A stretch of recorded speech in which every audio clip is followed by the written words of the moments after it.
کہ الیکٹرک کو دوبارہ رینیول نہیں دی جائے، تجدید نہیں کی جائے. اس کی وجوہات کیا ہیں کہ الیکٹرک 20 سال کے عرصے میں اس کا رینیول ہے.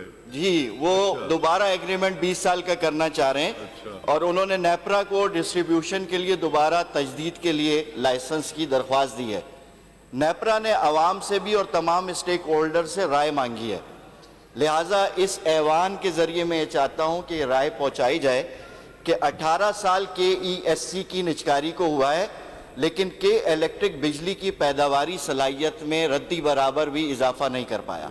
یعنی نجکاری کا مطلب یہ تھا کہ یہ ڈیپینڈنٹ ادارہ ہو، بجلی پیدا کرے، جبکہ نیشنل گرڈ سے یہ بجلی مفت میں لیتا ہے اور صارفین کو جو ہے کہ الیکٹرک کے جو صارفین ہیں وہ بڑے نرخوں کے اوپر جو ہے وہ خریدتے ہیں.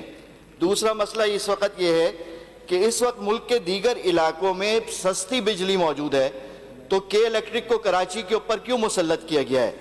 بجلی کی کمی کا بہانہ کر کے یہی ادارہ پورے فیڈر بند کر دیتا ہے، پورا شہر بلیک آؤٹ ہو جاتا ہے.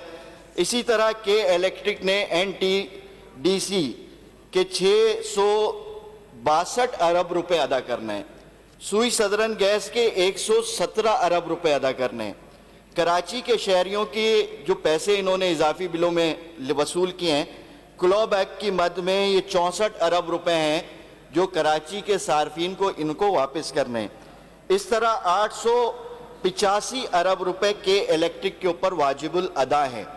یہاں مسئلہ جب ہم مختلف مواقع پر بات کرتے رہیں تو منسٹر صاحب کی طرف سے بھی بات یہ آتی ہے کہ جی وہ ڈیوز کا مطالبہ کرتے ہیں کہ لوگوں نے بجلی کے بل نہیں دیے، لیاری والوں کے 8 ارب روپے کے، تو یہ 42 ارب روپے تو انہوں نے واپس کرنے ہیں نا. تو اس لیے کہ الیکٹرک کو دوبارہ لائسنس دینے سے احتیاط برتی جائے. میں یہ کہنا چاہتا ہوں کہ IMF نے بھی یہ شرط رکھی ہے کہ 30 جولائی تک 662 ارب روپے کے الیکٹرک کو مرکزی حکومت کو واپس کرنے.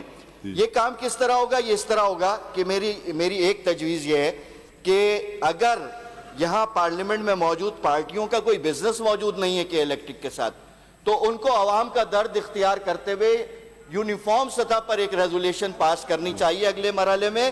اس میں MKM کو بھی شامل ہونا چاہیے، اس میں پیپلز پارٹی کو بھی شامل ہونا چاہیے، اس میں TLP بھی. آپ کی سجیشن آ گئی تو سر مسئلہ یہ ہے کہ یہ فیڈرل نے یہ کام کرنا ہے. جب یہ کام ہو جائے گا تو اس کے بعد پھر ہم یہ کہیں گے یہ تو فیڈرل کا میٹر ہے. تو اس وقت اس کو بھگتنا سندھ کے لوگوں نے ہے، تو فیڈرل کو اس بات پر مجبور کرنے کے لیے یہاں سے ایک متفقہ قرارداد منظور ہونی چاہیے. مہربانی.